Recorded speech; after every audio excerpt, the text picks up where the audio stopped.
Hutang Amerika tembus 39 triliun US dollar. Lalu apa hubungannya dengan Anda? Dan sebenarnya apa yang terjadi dengan hutang Amerika? Amerika Serikat saat ini memiliki hutang yang sangat besar, bahkan mencapai 39 triliun dolar. Dan hutang ini terus bertambah. Kenapa? Karena Amerika terus mencetak uang baru. Dan tentu saja adanya defisit anggaran, ya belanja lebih besar daripada pemasukan, dan juga adanya krisis ekonomi global. Dan dampaknya tentu saja adalah nilai dolar itu melemah dalam jangka panjang. Inflasi meningkat dan kepercayaan terhadap sistem keuangan mulai dipertanyakan. Lalu bagaimana dan kenapa muncul yang namanya Bitcoin? Bitcoin lahir tahun 2009 sebagai respon terhadap krisis financial global.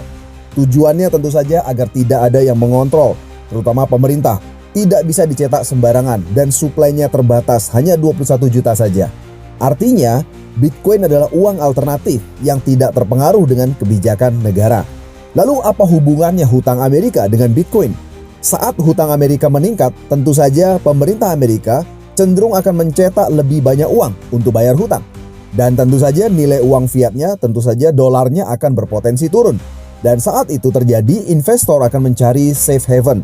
Disinilah Bitcoin mulai dilirik sebagai digital gold, di mana tahan inflasi dan tidak terkait dengan sistem perbankan. Lalu apa dampaknya ke Indonesia? Indonesia ikut berdampak karena jika dolar melemah, maka rupiah bisa ikut berfluktuasi.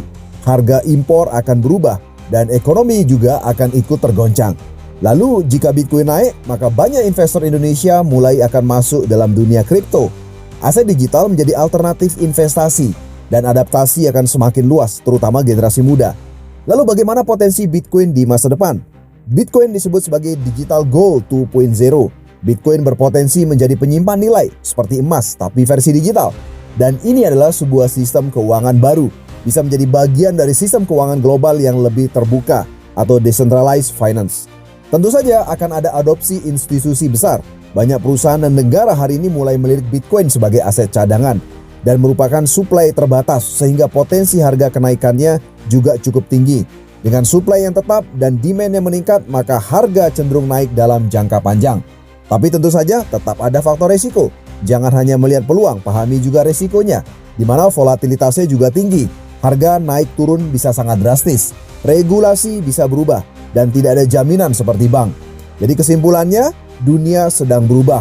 Uang fiat bisa terus tergerus oleh inflasi dan Bitcoin hadir sebagai alternatif investasi baru. Tentu saja bagi Anda yang ingin meningkatkan aset jangka panjang, Anda bisa mulai memiliki Bitcoin hari ini.